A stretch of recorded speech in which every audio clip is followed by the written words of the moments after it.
Assalamualaikum warahmatullahi wabarakatuh.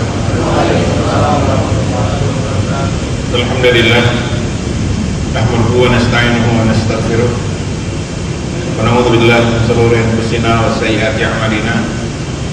May yahdihillahu fala mudilla lahu wa may yudlil fala hadiya lahu. Asyhadu an la ilaha illallah wahdahu la syarika lahu wa asyhadu anna Muhammadan abduhu wa rasuluhu la nabiyya ba'da ma ba'd. Hadirin jamaah Allah, Allah Subhanahu wa taala berfirman dalam Al-Qur'an Al-Karim surah An-Nisa ayat 34 dan 35. A'udzubillahi minasyaitonir rajim. Ar-rijalu qawwamuna 'alan nisa. Laki-laki pemimpin bagi perempuan, bagi wanita. Kenapa? Bima faddallahu ba'dahum ala ba'din. Karena Allah lebihkan laki-laki dari wanita. Paling tidak ada 3 kelebihan laki-laki dari wanita. Pertama, fisik laki-laki lebih kuat daripada fisik wanita.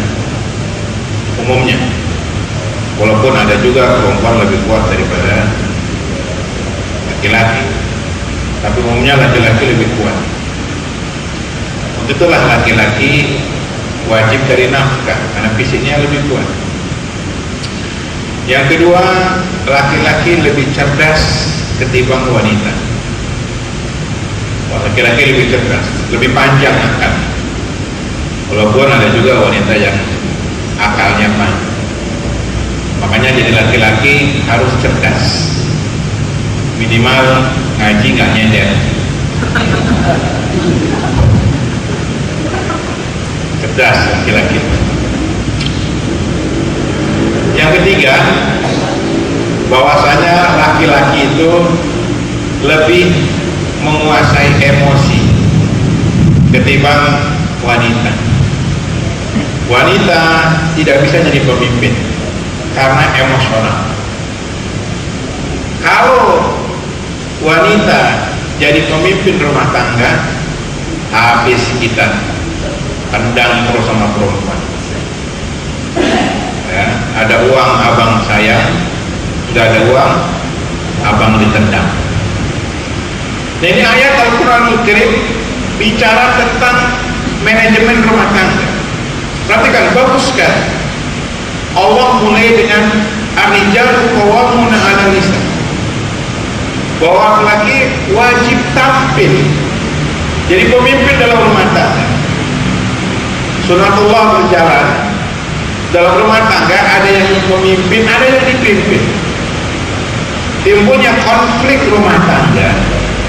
Laki-laki tidak bisa memimpin, yang kedua perempuan tidak mau dipimpin, timbul kisruh rumah tangga. Dan ini yang terjadi di negeri-negeri kafir. Di negeri Islam, di negeri Muslim, kaum muslimin diatur hubungan rumah tangga sehingga terjadilah hubungan yang harmonis antara suami dan istri. Wa bima anfaqu min amwalihim. Dan laki-laki pemimpin bagi wanita karena laki-laki memberikan nafkah bagi istri. Nafkah bagi laki-laki ada 3. Nafkah bagi laki-laki yang wajib dia keluarkan 3. Pertama, nafkah memberikan mahar. Wajib laki-laki ngasih mahar buat istri. Ya, makanya istri maharnya yang berharga, jangan seperangkat alat sholat. Ya, minta yang berharga. Kalau memang suaminya mampu. Kalau suaminya kerja di Toyota, minta ya Innova.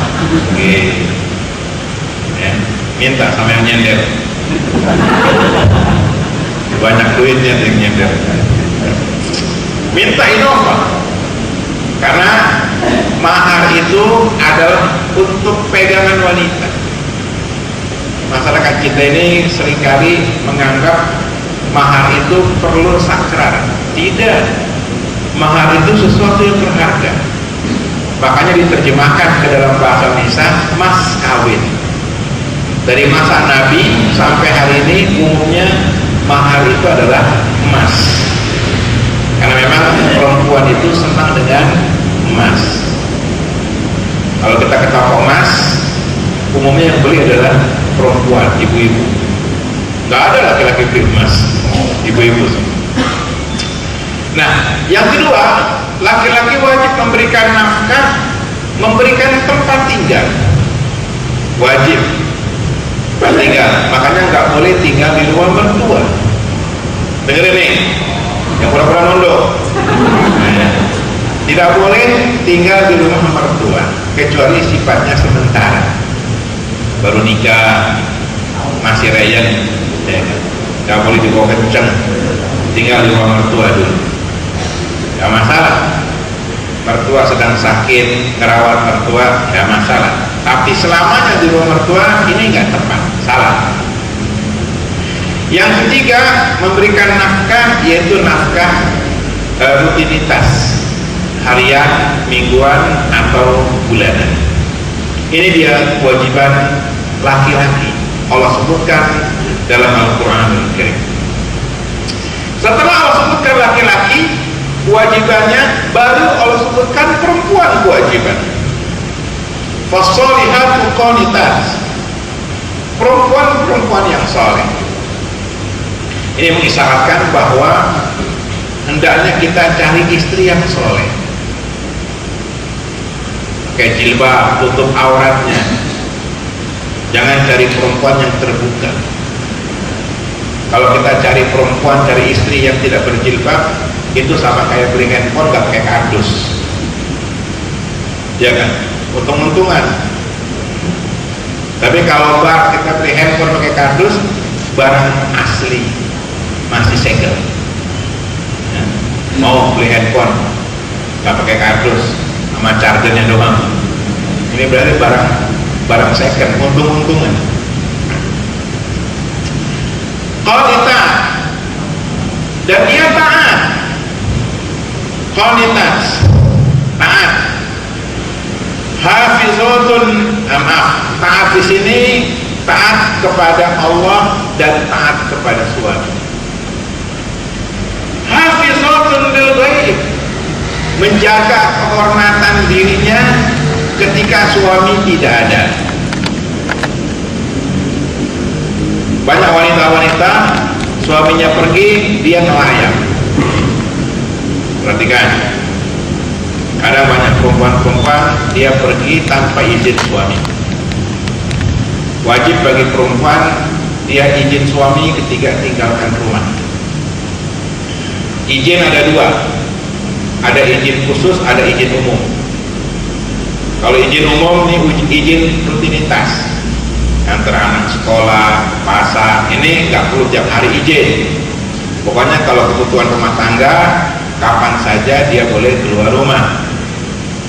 Tapi kalau pergi khusus umpamanya, dia pergi umpamanya ada acara tertentu, kondangan yang cukup jauh umpamanya, dia harus izin khusus dari suami. Hafizatul lil ghaib, perempuan saleh adalah perempuan yang memelihara dirinya ketika suaminya tidak ada, menjaga kehormatan diri, tidak ganjen. Bima hafizallah, lantaran itulah Allah jaga mereka. Nah, setelah Allah jelaskan hubungan suami dengan istri dengan cara yang baik, mana kewajiban suami, mana kewajiban istri. Setelah itu Allah Subhanahu wa ta'ala menyebutkan bagaimana kalau seandainya terjadi konflik antara suami istri. Allah lanjutkan, wallati takhafuna nuzuzahunna, dan wanita-wanita, istri-istri yang kalian takut kalau istri itu berbuat durhaka. Jadi kalau ada istri-istri condong berbuat durhaka, berbuat nyeleweng kepada Allah, nyeleweng kepada suaminya, durhaka kepada Allah, durhaka kepada suaminya, maka tahapan pertama, perhatikan ini langkah-langkah ya. Tahapan pertama kalau menghadapi kedurhakaan istri adalah faizuhunna, nasihati istri dengan cara yang baik. Suami harus bisa membimbing istrinya. Neng, nggak boleh neng ya. Keluar rumah harus tutup aurat. Neng, nggak boleh neng pakai parfum itu hanya di rumah, nggak boleh di luar rumah ya. Pakai parfum di luar rumah itu sama hukumnya seperti jablay ya kan, kata Nabi, ayu mamru'atin istatarat famarat ala qaumin liyazidu rihaha fahiyazan. Perempuan mana saja yang melumuri tubuhnya dengan parfum agar orang-orang lain mencium bau parfumnya, maka fahiyazan, maka dia seperti jablay, pelacur. Nasihatin baik-baik, dan nggak boleh dalam memberikan nasihat itu menggunakan kata-kata kasar. Punya otak dong lu. Makanya otaknya dipakai, otaknya taruh di dapur sih gitu. Kesian istri punya suami apa namanya, ngomongnya sembarangan. Nasihat, yang namanya nasihat itu kalimat yang baik disampaikan dengan cara yang baik, dengan motivasi yang baik, itu nasihat. Punya mata kalau ya punya. Kadang-kadang kita memberikan nasihat kurang baik. Nah, ini dituntut laki-laki dewasa daripada wanita. Nasihat. Kalau seandainya nasihat tidak bisa juga, perempuan ini tidak bisa dinasihati, keras, batu, fitrahnya sudah mulai menyimpang, pengaruh sinetron ya, suami-suami takut istri. Jadi banyak sinetron yang mengajarkan istri durhaka sama suami. Kadang pengaruh infotainment ya, pengaruh infotainment, bagaimana wanita-wanita bisa menggugat cerai suaminya. Jadi banyak perempuan sekarang ini berubah karakternya seperti pada masa dulu.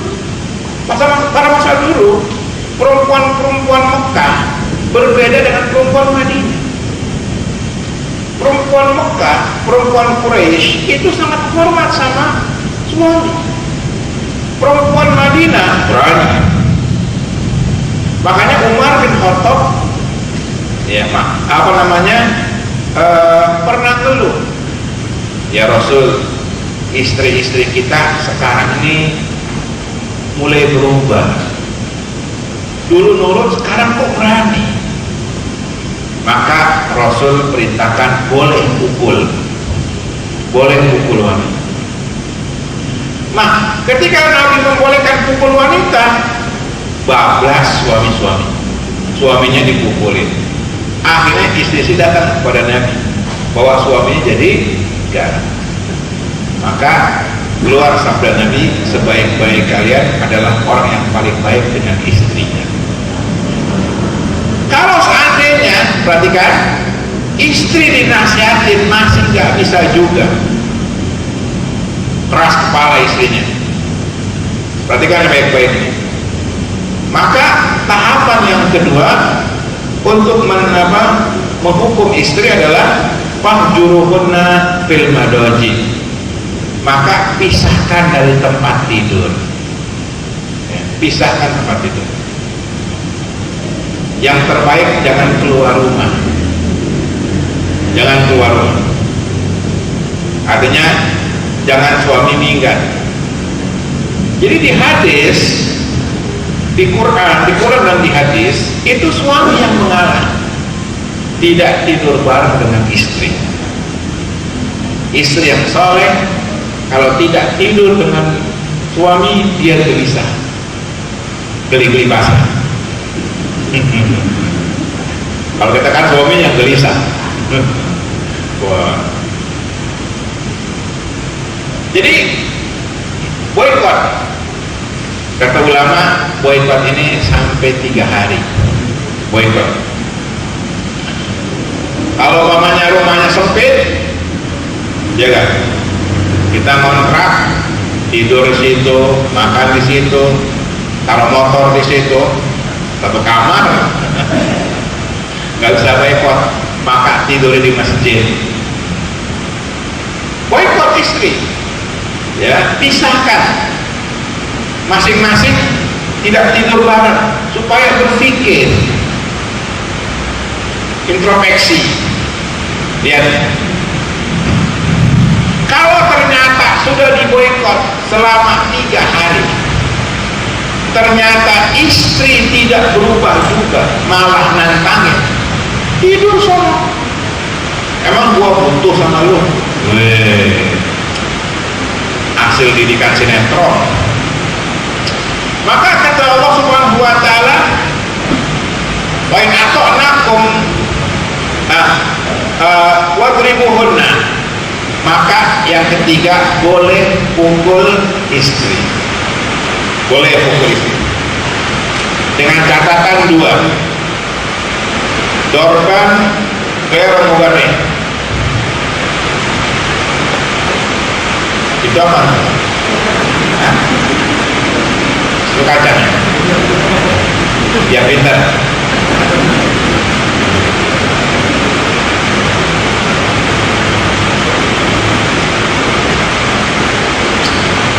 Perhatikan, mukul istri ada 2 catatan.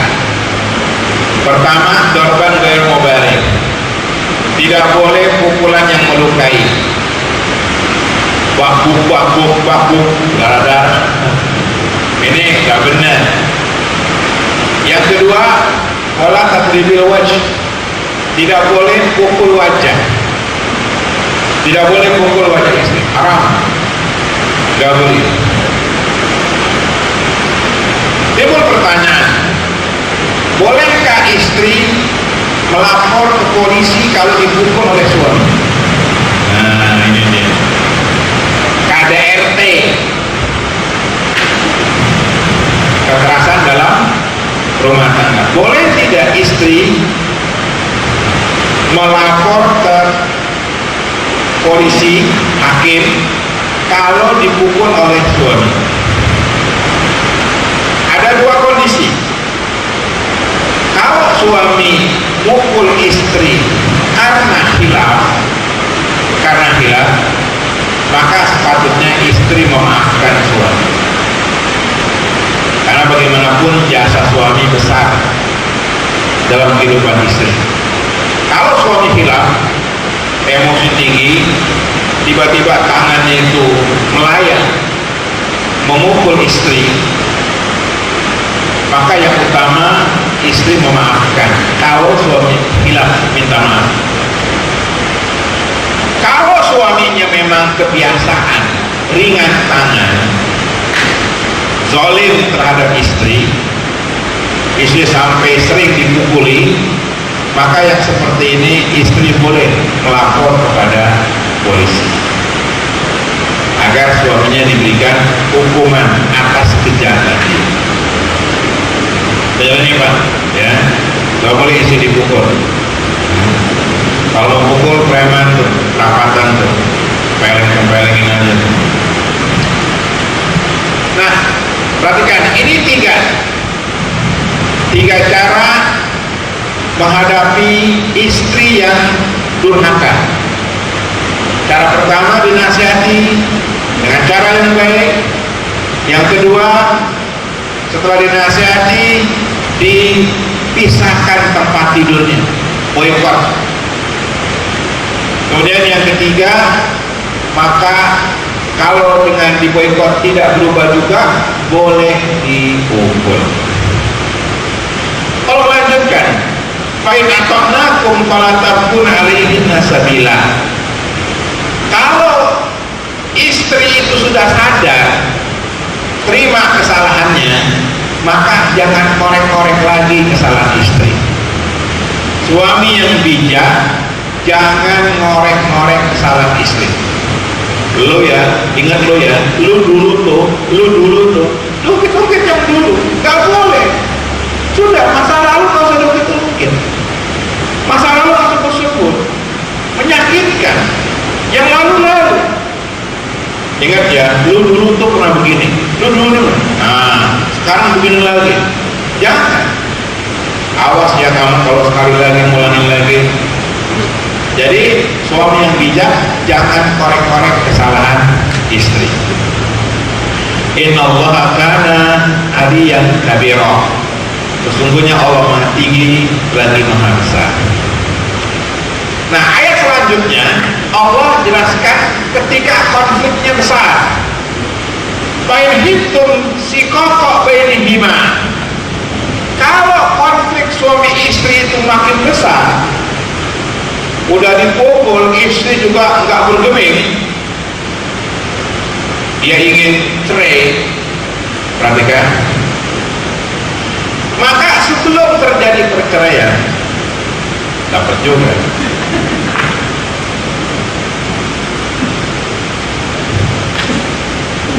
Dua lagi. Jadi kalau ternyata konfliknya makin besar, kayak zaman sekarang ini konflik perceraian itu makin meningkat. Menurut ahli, penelitian para ahli, itu 2 tahun pertama pernikahan rawan perceraian. 2 tahun karena masa-masa adaptasi. Yang satu orang Jawa, Jogja, kalau masak manis. Yang satu orang Padang, doyannya pedas. Begitu istrinya masak manis, kata suaminya, ini sayur apa kolak? Istrinya marah, kamu yang benar saja, masak sayur dibilang kolak, ya manis. Jadi masa-masa 2 tahun ini kata para ahli rawan perceraian. Rawan. 2 tahun lewat, rawan yang kedua antara 2 sampai 5 tahun. Ini pun tahap kedua, rawan lagi. Setelah 5 tahun, biasanya rumah tangga itu stabil. Kecuali kalau ada setan yang misahin, ya kan? Bukan setan, kuntilanak. Ya, suami terpincut dengan kuntilanak. Ini rawa, ya kan? Kuntilanaknya banyak.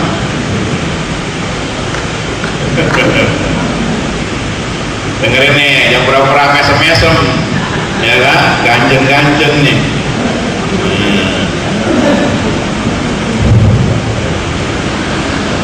Kuntilanak.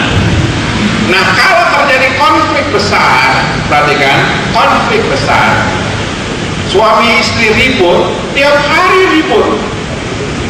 Suami melihat istri kayak ngeliat setan, istri lah suami kayak ngeliat setan.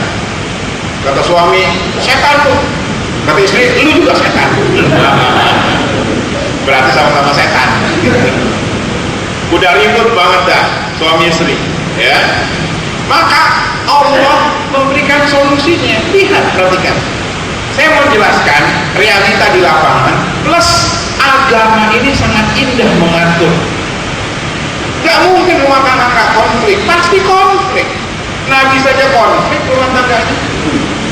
Makanya kalau ada ceramah judul buku dengan judul rumah tangga tanpa problem, bohong itu, ngawur.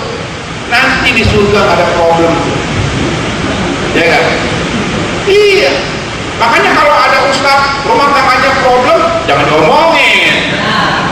Nabi juga ada masalah rumah tangganya. Masa ustaz bermasalah juga ya? Wajar rumah tangga.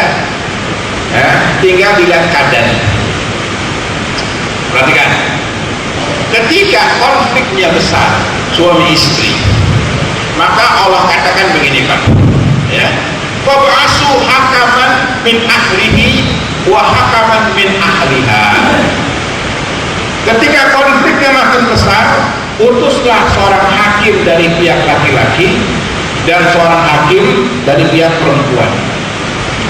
Hakim ini orang yang ngerti.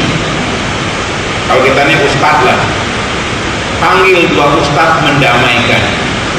Satu ustadz dari pihak laki-laki, satu ustadz dari pihak perempuan. Ini dia. Kebanyakan kita ketika ada konflik suami istri, yang dipanggil adalah keluarga masing-masing, rembukan. Keluarga suami, keluarga istri, nggak bisa. Masing-masing keluarga akan bela keluarga. Kata pihak laki-laki, udah mas, ceraiin aja, cewek banyak no, terawang. Kata pihak perempuan, Nek, ngapain kamu punya suami? Ganteng kagak, gaji gede kagak, nyender lah nih. Umpamanya, dia bukan yang kesini, bukan yang kesini.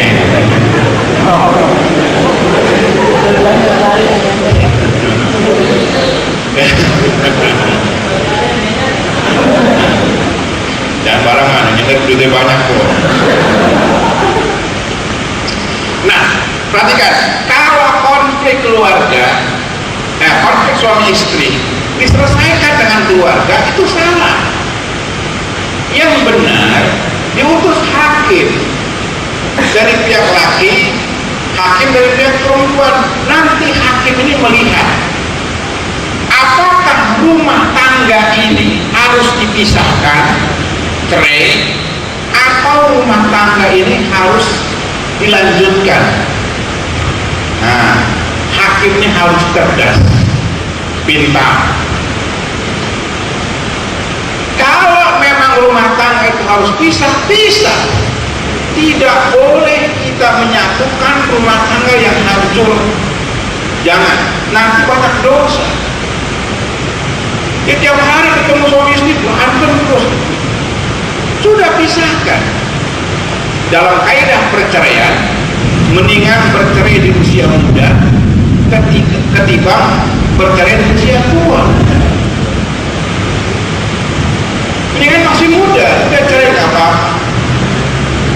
Ketimbang bercerai udah tua, pakai kafe nenek cerai ya. Ngapain lu cerai lu? Udah buat anak cerai ya. Iya pak, udah punya cucu, kok bisa cerai? Ngapain? Kok bisa cerai? Idealnya orang itu kalau sudah kakek-kakek nenek mempersiapkan kematian, ini malah bercerai. Dan dunia itu memang jahat. Ternyata banyak juga kakek-kakek nenek bercerai. Makanya kalau mau lihat janda tuh, pengadilan agama dari yang umur 17 sampai 71 ada. Kalau kasusnya konfliknya kecil, perhatikan, konflik suami istri coba salah paham, jangan diceraikan. Pernah ada seorang suami, ya seorang suami di Pemda Bekasi sih, Pemda. Datang saya, Ustaz, saya ada konflik, ya konflik dengan istri. Konfliknya berat. Saya tanya sama suaminya, saya udah minta saran sama ustaz-ustaz yang lain. Semua ustaz bilang, udah ceraiin aja, perempuan banyak. Yang pertama saya tanya sama suami itu, bapak masih cinta nggak sama istri bapak?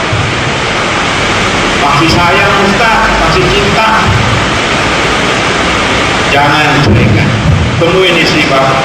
Jadi istrinya itu diambil oleh mertuanya ikut campur. Mertuanya gak mau kalau anaknya pernikahannya dilanjutin, minta diputuskan mertua. temuin baik-baik. Ini resiko hidup, hadapi. Akhirnya nggak jadi bercerai, sekarang rumah tangganya harmonis. Jadi kalau soal problem rumah tangga pasti ada, kalau masalah pasti ada. Makanya sebelum memutuskan suatu masalah, pikirkan baik-baik.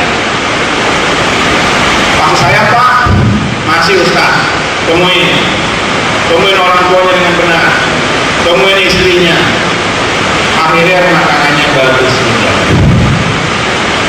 Jadi seorang hakim melihat apakah seorang rumah tangga ini harus dipertahankan atau dipisahkan.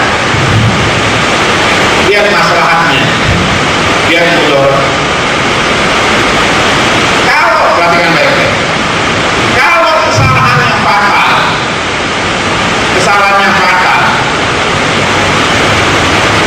suaminya pokoknya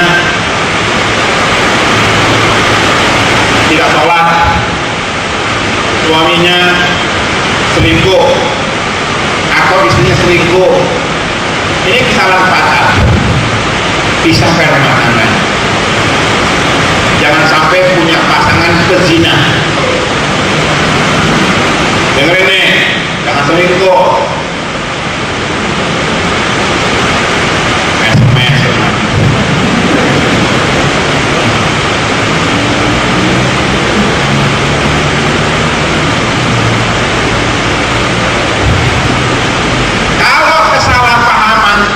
Problem itu karena penghasilan suami kecil, nggak boleh minta duit, nggak boleh. Sabar, hidup itu ada di atas, ada di bawah. Nggak boleh selingkuh. Suami saya gajinya pas-pasan. Wah sekarang ini lagi sulit, suami saya nggak ada lemburan. Umpamanya ya.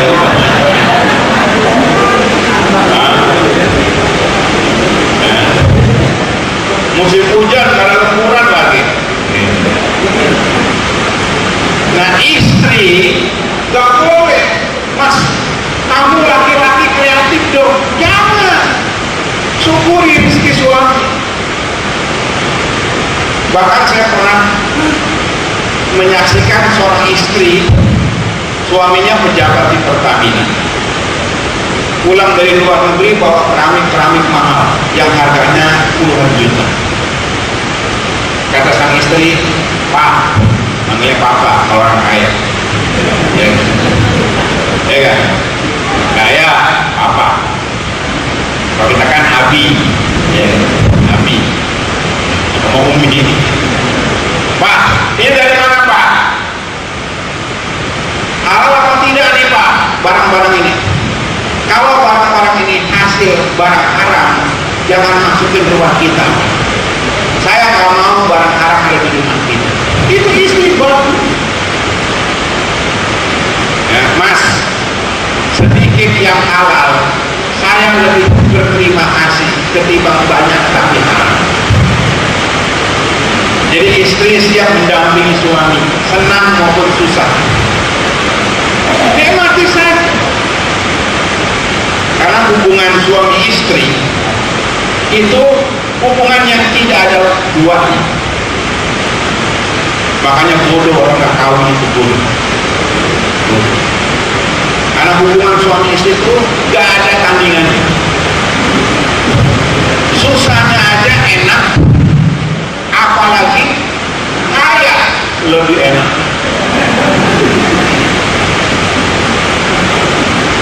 Itu hubungan ya kan ya itu suami istri, biar kata ranjangnya luas tetap saja dia pengennya sempit. Iya, itu laki-laki suami istri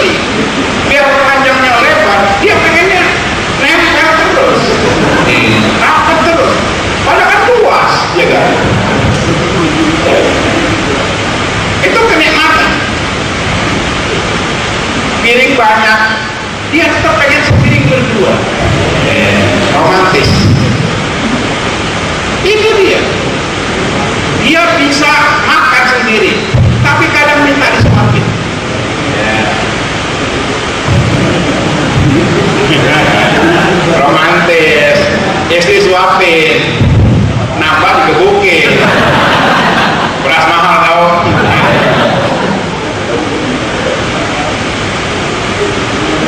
Nah, perhatikan baik. Nah, ketika suami harus menjatuhkan talak, perhatikan baik-baik, kan ada proses talak. Proses talak perceraian, pertama seorang mengucapkan kalimat talak dengan jelas. Kamu saya talak, berarti jatuh talak. Kalau lafaznya kamu akan saya talak, nanti kamu saya talak, ini nggak jatuh. Kalau kalimatnya nanti akan, ini nggak talak, tapi jelas. Hari ini juga, detik ini juga, kamu saya talak, kamu saya cerai, di kalimat talak. Ya. Yang kedua, niatnya jelas ingin talak. Niatnya ingin talak. Kalau ketika dia mengucapkan kalimat talak dan yang kedua dia niat talak, jatuh. Yang kedua, niat talak. Yang ketiga, perhatikan. Yang ketiga, dia talak dalam kondisi sadar, walaupun emosi. Ustaz, saya mentalak istri Ustaz, lagi emosi. Sah tidak talaknya? Sah. Memang talak lagi emosi. Gak mungkin orang lagi emosi ditalaknya. Iya. Kamu saya cerai. Bisa istrinya. Pasti lagi emosi. Yang tidak sah kalau emosinya terlalu tinggi. Kata Nabi, la talaqa fil ikhlas. Tidak sah talak kalau emosinya tinggi, gemeteran, mata merah, keluar asap. Ya kan? Emosi tinggi, aduh saya keceplosan. Nah, yang seperti ini baru tidak sah. Tapi kalau emosi dia masih sadar, maka jatuh talak. Yang keempat, syarat talak itu istri tidak sedang haid. Kalau istri sedang haid, maka talaknya tidak sah. Kalau istri hamil, sah. Istri hamil ditalak sah. Tapi istri haid ditalak tidak. Nah, ketika istri ditalak oleh suami, perhatikan. Ketika istri ditalak oleh suami, pertama istri tetap di rumah, bukan pulang ke rumah orang tuanya. Ini kita salah. Langsung istrinya siapin pakaiannya, pulang ke Cianjur. Ya. Jangan kerawat terus ya kan, Cianjur ya, jauh dikit, ya kan. Pulang aja. Salah ini. Perhatikan. Istri dia tetap istri. Perhatikan. Maka istri ketika ditalak, suami mentalak, dia catat tanggalnya. Karena nanti berlaku masa iddah. Masa iddah adalah 3 kali haid. 3 kali haid. Ya. 3 kali haid. Masa iddah. Atau bahasa gampangnya 3 bulan. Tapi 3 bulannya hitungan Komariah, bukan 3 bulan hitungan Masehi. Catat talak tanggal sekian, seidah. Maka perempuan tetap di rumah, suami wajib menafkahi. Tetap dia suami istri, hanya saja tidak boleh hubungan suami istri, nggak boleh hubungan suami istri selama masa iddah. Yang kedua, perempuan yang ditalak oleh suaminya wajib pakai jilbab, tutup auratnya lah. Begitu suami mengatakan talak, maka perempuan tutup auratnya, walaupun di hadapan suaminya, karena dia masa iddah. Tutup. mungkin cuciin bajunya, masakin nasinya, walaupun dongkol juga. Bikin kopi ini buat setan nih.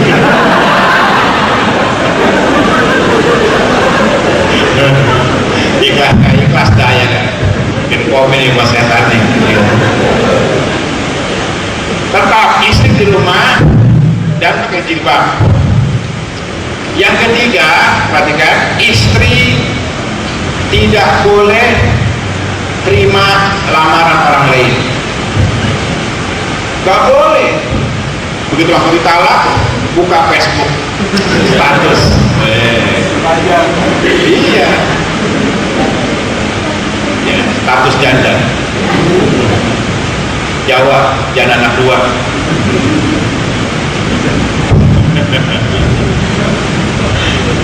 Nah, perhatikan, gak boleh sampai masa iddah habis.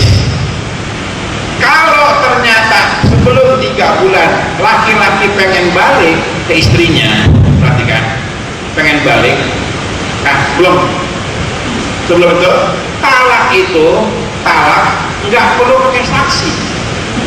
Panggil Pak RT, Pak RT, saya mau talak istri saya. Dia jadi tahu Pak RT, nyebar proses, nggak perlu saksi talak. Ya.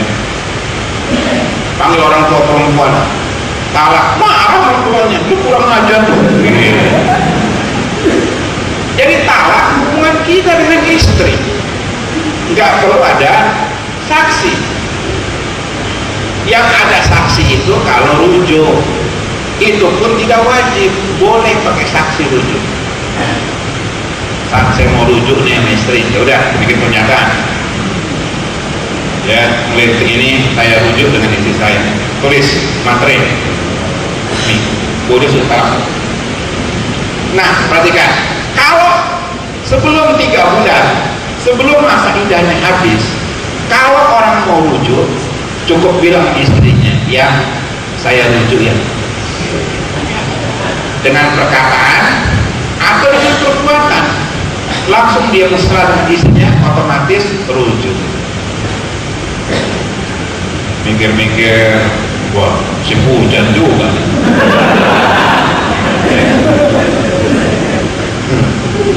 Gak ada istri ya kan, ngelamun gitu kan, akhirnya masuk angin. Tapi mendingan lah tiba masuk Kristen ya kan.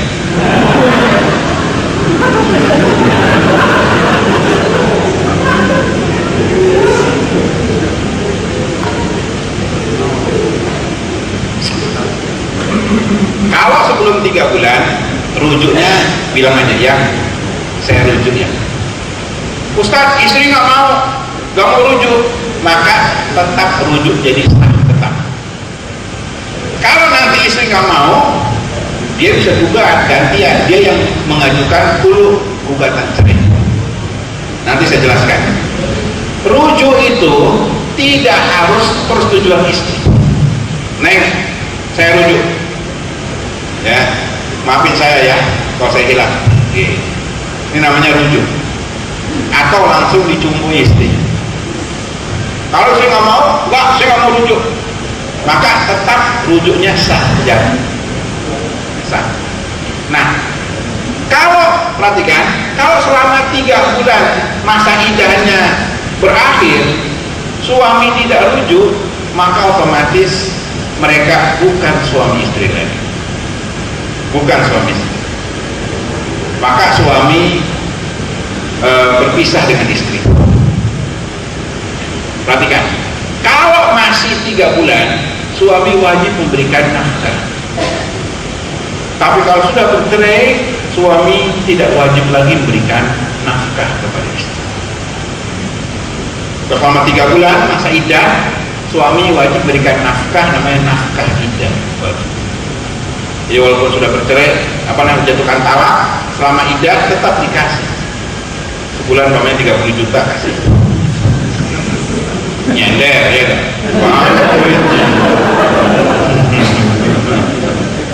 Ya kan? Nah, kalau masa iddahnya habis, dia bukan suami istri lagi. Kalau mau kawin, dia akad nikah ulang. Jadi akad nikah ulang kalau masa idahnya habis. Tapi kalau masih masa idah, tidak perlu akad nikah ulang. Ya. 7. Talak 1 sudah jatuh. Nanti kalau ribut lagi, talak 2. Rujuk lagi, ribut lagi, talak 3. Berarti memang orang ini tidak bisa disatukan. Allah memberikan jatah talak itu 3 kali bagi laki-laki. Adapun perempuan minta talak namanya hulu. Nih, ibu didengerin nih, ya. Ada nggak ibu? Oh, di sini, ini. Ibu dengerin nih. Ya. Adapun perempuan minta cerai namanya hulu. Ayo mas, kalau kamu laki-laki ceraikan saya. Kata suaminya, oke, siapa takut, jatuh itu hulunya itu. Dengerin ini. Ayo ceraikan saya gak sudi lagi sama kamu. Kata suaminya, siapa takut? Iya, boleh.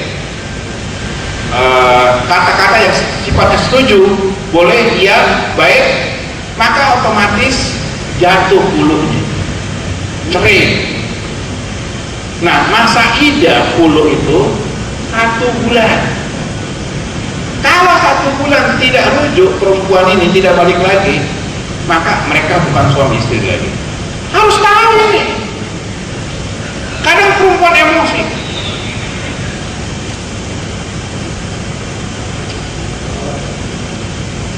Perempuannya di Thailand kan, HP Cina aja, Minto kan HP-nya kan? Apa Casio? Kasih orang. Kasih orang. Nah, perhatikan, kalau perempuan bilang, mas, saya tidak mau lagi hidup dengan kamu. Begitu laki-laki dengar itu bilang, boleh, maka ini jatuh hulunya. Perempuan hati-hati mengucapkan kata-kata hulu. Jatuh. Oke. Berlaku masa idah, kayak talak. Perempuan wajib pakai jilbab, tutup auratnya lagi. Masa idah hulu itu 1 bulan. Perempuan pikir-pikir 1 bulan. 1 bulan, maaf ya lagi, mas, maafin saya ya. Rujuk lagi. Perempuan maksudnya uluk lagi. Ya. Kok gajinya kecil nih? Gak ada lemburan. Uluk lagi. Wah. Nah, kalau hulu, perhatikan, kalau hulu itu nggak terkait dengan 3 kali. 100 kali juga hulu nggak apa-apa perempuan. Allah bijak. Kenapa? Karena perempuan emosional. Iya. Foto kita ada gambar perempuan. Siapa ini perempuan ini? Oh, langsung kita cerai. Kalau itu mungkin kan saudara kita, keluarga kita. Nah, karena perempuan sifatnya emosional, syariat bijak. Kalau bukan cerai perempuan dari perempuan hulu, itu nggak ada batasan. Ya. Kalau laki-laki dibatasi 3. Luar biasa. Ini syariat bijaksana. Syariat bijaksana. Walhasil, perhatikan baik-baik, mempelajari hukum talak, hukumnya fardu ain. Berdosa kita kalau nggak tahu hukum talak. Dosa. Ini fardu ain hukumnya. Kita wajib tahu hukum talak, itu fardu ain. Alhamdulillah, hujan-hujan, kita belajar talak. Walaupun dengan singkat, tapi gambarnya seperti itu. hukum talak. Ya kalau istri bilang, mas, saya nggak tahan lagi hidup sama kamu, kalau kamu ini pisahin saya. Suami bilang boleh, itu jatuh hulu. Itu bukan talak. Kalau talak ada laki-laki, kamu saya talak, kamu saya cerai gitu. Pulang ke rumah orang tua kamu, niatnya talak, ini jatuh cerai. Tapi kalau niatnya nggak talak, hanya nakut-nakutin doang, tidak jatuh cerai.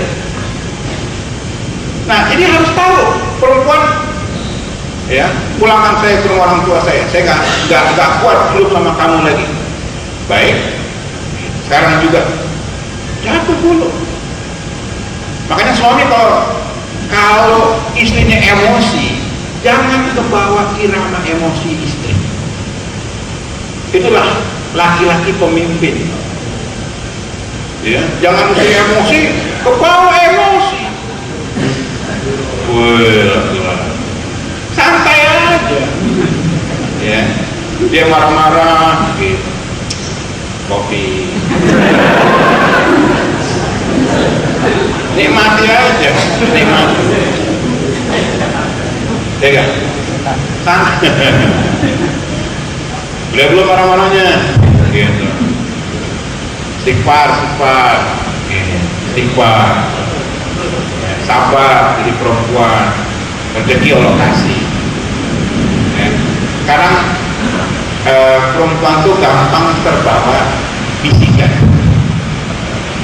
Lagi ngumpul sama ibu-ibu, jam suaminya gajinya berapa? Ini ibu-ibu begini, sampai dikasih sama suami berapa? Ya saya dikasih suami sebulan 30 hari.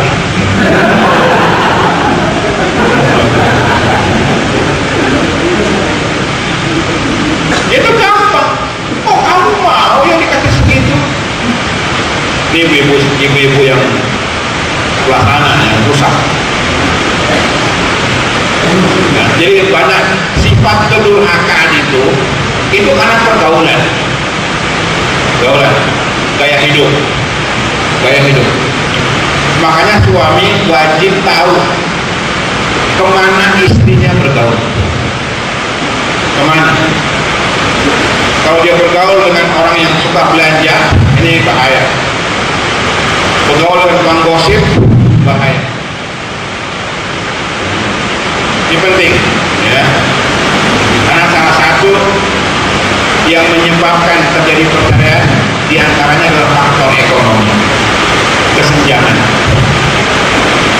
Belum lama saya habis khutbah nikah, itu suami istri datang sambil nangis, Ustaz, kami ingin bercerai. Suaminya driver, istrinya manajer. Istrinya merasa nggak level punya suami driver. Allah, ini fitnah.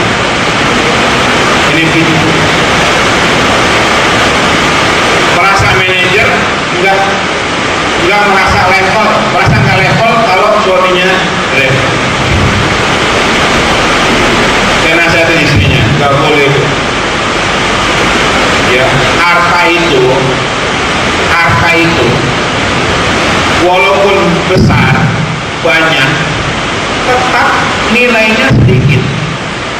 Saya ulangi, harta itu walaupun banyak, walaupun besar, walaupun mewah, tapi manfaatnya sedikit.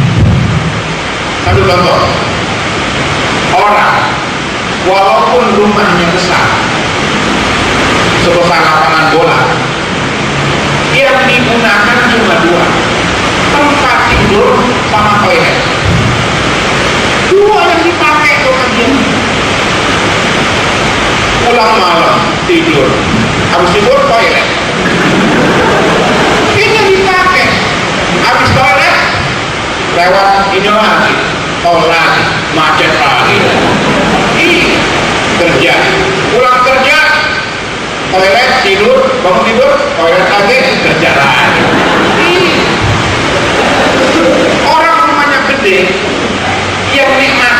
pembantunya.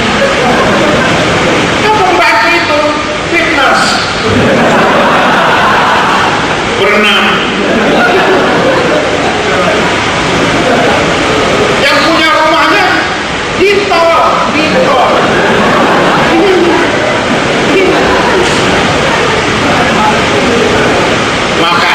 Makan, ya.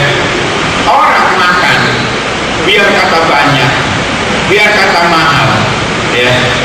Itu bedanya cuma di lidah,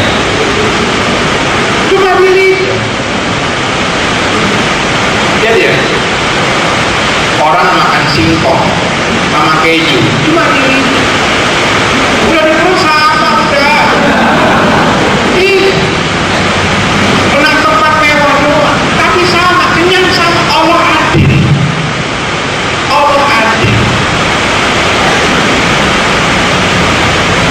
Spring bed mahal sama tiker, bedanya apa? Sebelum tidur, udah tidur sama.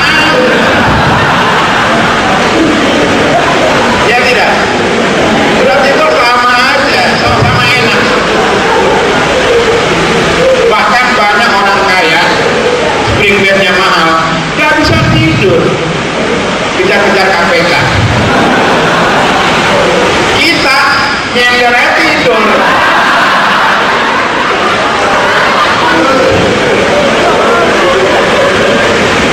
Iya, nyendernya tidur.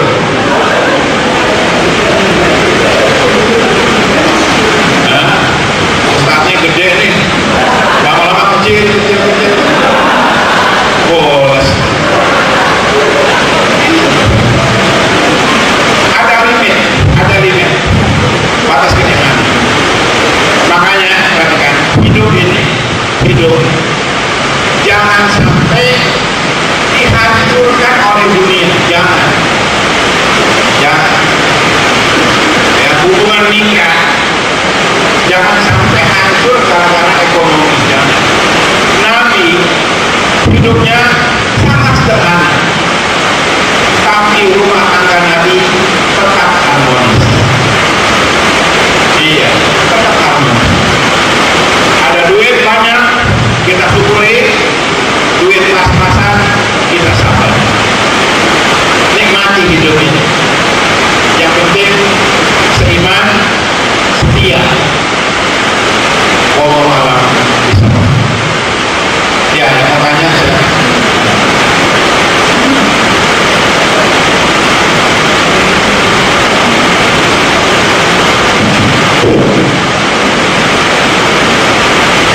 Assalamualaikum warahmatullahi wabarakatuh. Waalaikumsalam. Jadi pertanyaannya adalah, di dalam rumah tangga di antara salah satunya adalah zina, tapi kedua-duanya mempertahankan rumah tangga. Apa hukumnya bagi di antara kedua? Itu saja. Ya, kalau terjadi perselingkuhan, ada yang selingkuh istrinya atau suaminya, namun mereka memaafkan, maka yang pertama, yang berselingkuh itu harus tobat. Jangan sampai berulang lagi. Tobat dan nasuhan. Kalau dia selingkuh karena hubungan kantor, dia harus keluar dari kantor. Kalau selingkuh dia karena hubungan teman, dia harus putuskan pertemanan. Kalau selingkuh karena lingkungan, dia harus hijrah. Kalau kan balik lagi. Selingkuh sama istri tetangga, ya kan? Senior, senang istri orang. Jadi rumput orang lain lebih hijau daripada rumputnya sendiri. Maka kalau dia tobat, harus tidak masih di situ. Balik lagi nanti. Dia boleh sah, gak apa-apa, lanjutkan kalau dia mau maafkan, itulah saya maaf. Yang sekarang ini balas-balasan. Suami selingkuh, istri selingkuh, balas-balasan. Sudah, ada setan ketemu setan, rusak. Nah,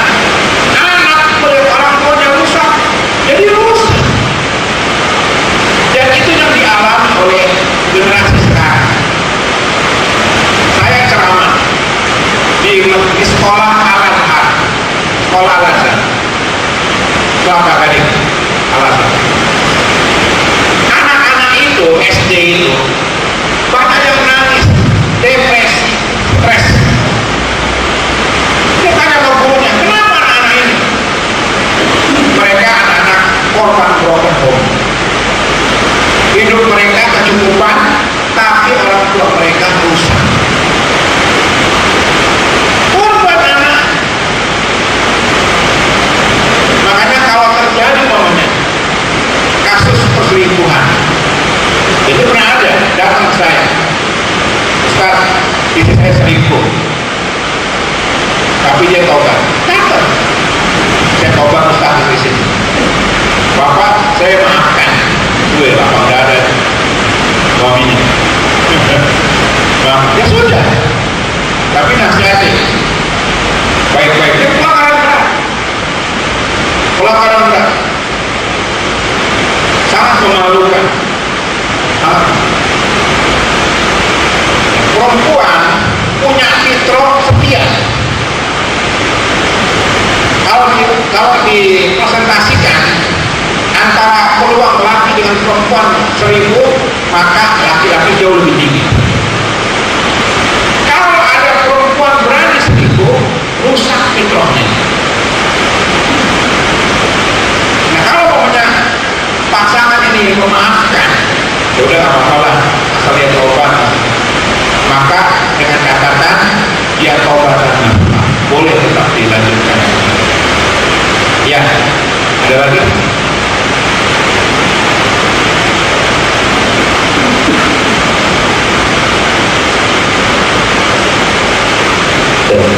Assalamualaikum warahmatullahi wabarakatuh. Waalaikumsalam. Ya, kalau misalkan sudah talak 3, kemudian Mas Aisyah sudah, tapi kemudian mereka ingin rujuk kembali, apakah ada diharuskan untuk menikah dengan laki-laki lain sebelum nikah, sebelum rujuk? Ya, kalau udah talak 3, tidak bisa balik lagi, kecuali perempuannya, bekas istrinya itu nikah dengan orang lain. Setelah nikah mereka bercerai, baru boleh balik lagi, baru bisa. Tapi bukan rekayasa. Lo nikahin istri gua nih, tapi ada apa-apain ya. Ini namanya nikah menghalil, rekayasa, gak sah. Sampai suami kedua itu merasakan istrinya itu, baru bisa boleh balik lagi ke suami pertama. Makanya saya memberikan 3 kali talak. Bahkan nanti boleh sebelum talak itu mengilah memboikot istri ya, selama 4 bulan. Mengilah itu bersumpah, saya nggak mau menggauli kamu, bukan talak, boikot. Itu sama 4 bulan. Kalau 4 bulan nggak rujuk, jatuh talak. Dan hilang, nanti ada hukum sendiri, hilang. Jadi kalau udah talak 3, maka nggak bisa balik lagi, kecuali istrinya nikah sama orang lain. Kalau orang lain itu mau cerai, kalau nggak bisa. Yang ini udah. Nah, makanya saya bilang tadi, sebelum talak itu pikir-pikir. Allah malam bisa. Ya, siapa lagi? Ya, silakan.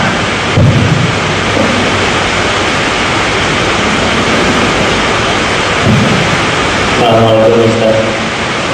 Bagaimana hukumnya seorang suami yang membiarkan istrinya keluar tanpa menggunakan jilbab dan bermake up, sedangkan dia sudah mengetahui hukum berjilbab tersebut? Terima kasih. Assalamualaikum warahmatullahi wabarakatuh. Itu yang di hadis namanya dailus, banci.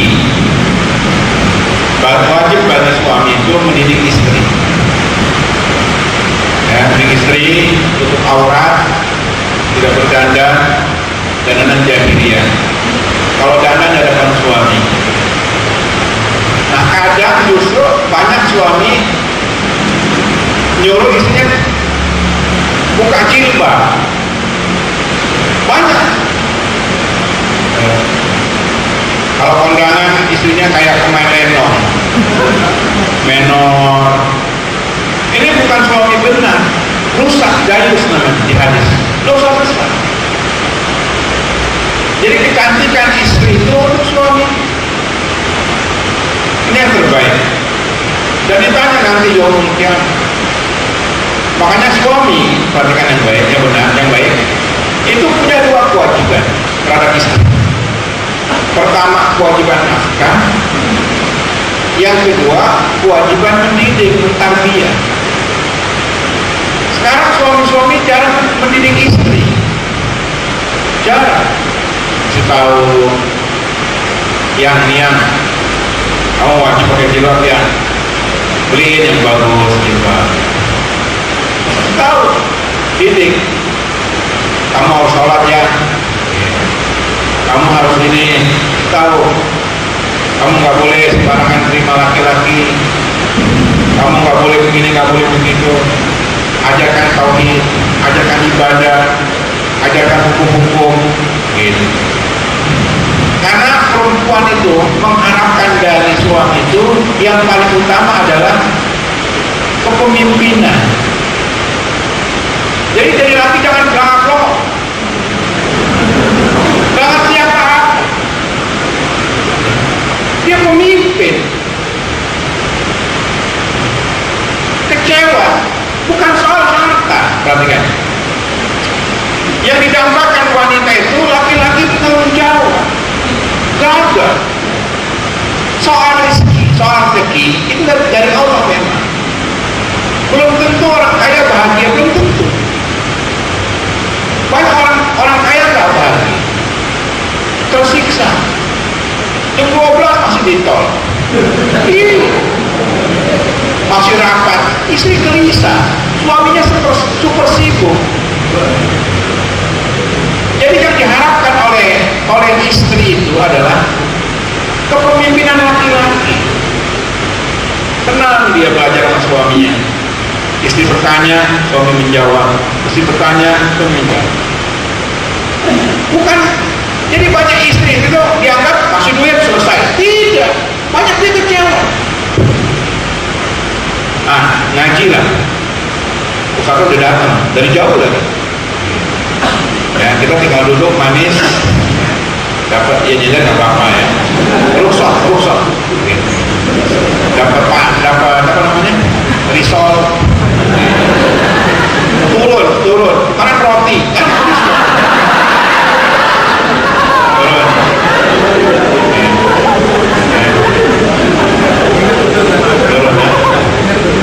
Produksinya turun ya kan?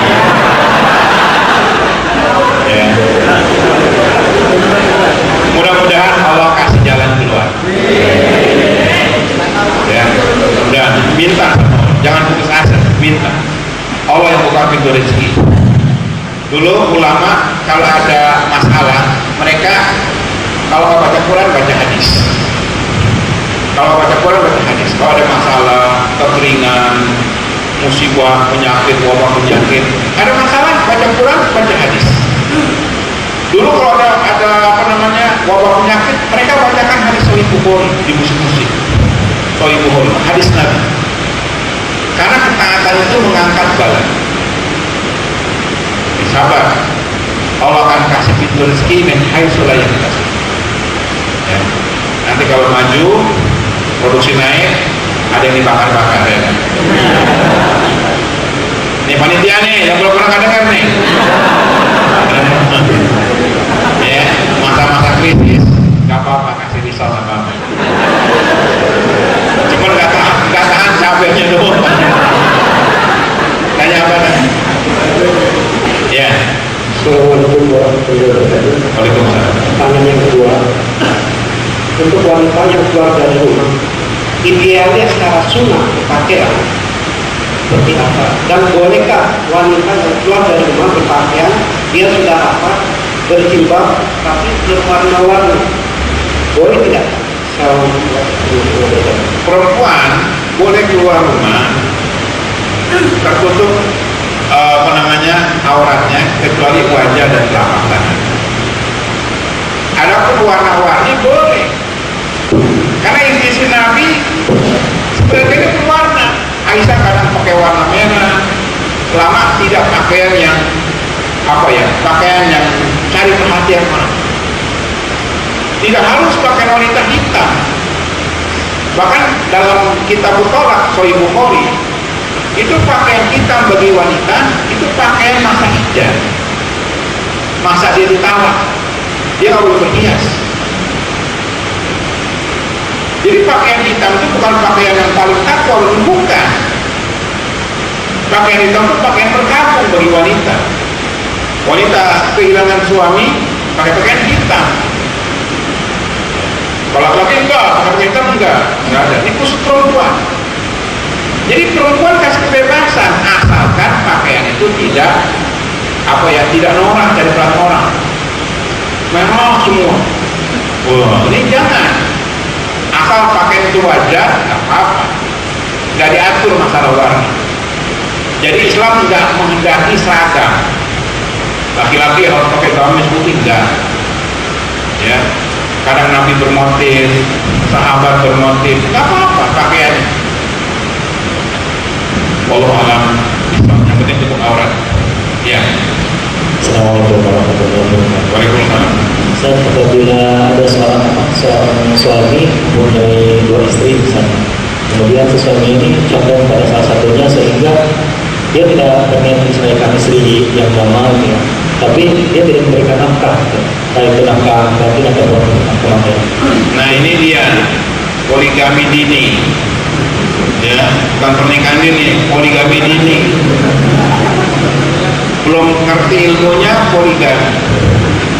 Maka orang poligami itu ada 4. Pertama, syaratnya dia punya kemampuan kemapanan finansial, duit cukup. Yang kedua, dia punya fisik kuat. Poligami loyo poligami. Poligami perkasa. Dikit lagi. Yang ketiga, orang poligami punya ilmu. Berikan giliran hukum poligami. Yang ketiga, punya keberanian. Kalau poligami masih takut sama istri, nggak boleh poligami. Masih diatur, ngumpet, gilirnya nggak adil. Itu karena masih takut sama istri. DKI di bawah kendali istri. Ini nggak boleh. Poligami harus terbuka, nggak boleh diam-diam. Kita diam-diam. 3 tahun istri nggak tahu suaminya nikah lagi. Begitu tahu meninggal. Jatuh. Nggak benar ini. Berarti bukan laki-laki. Dari laki-laki. Kalau memang istri siap, makanya didik istrinya. Nanti lain waktu kita bahas poligami. Cuman perempuan nggak setuju pasti. Langsung Ustaz. Berhenti nih Ustaz. Izin dulu. Jadi poligami itu mulia sebenarnya. Yang sekarang terjadi karena salah kaprah. Dan yang paling jelek seolah-olah poligami dari Islam. Tidak. Poligami sudah dari peradaban manusia pertama kali. Islam hanya mengatur poligami. Jadi kalau orang masih takut dengan istri ngumpet-ngumpet nggak adil, itu zalim. Dan nanti yaumul kiamah jalannya miring, setruk jalannya miring dia. Iya, zalim. Kadang istri pertama yang dizolimi, kadang istri kedua. Belum boleh kayak begitu. Gagal. Ya, minimal ngaji dia gagal.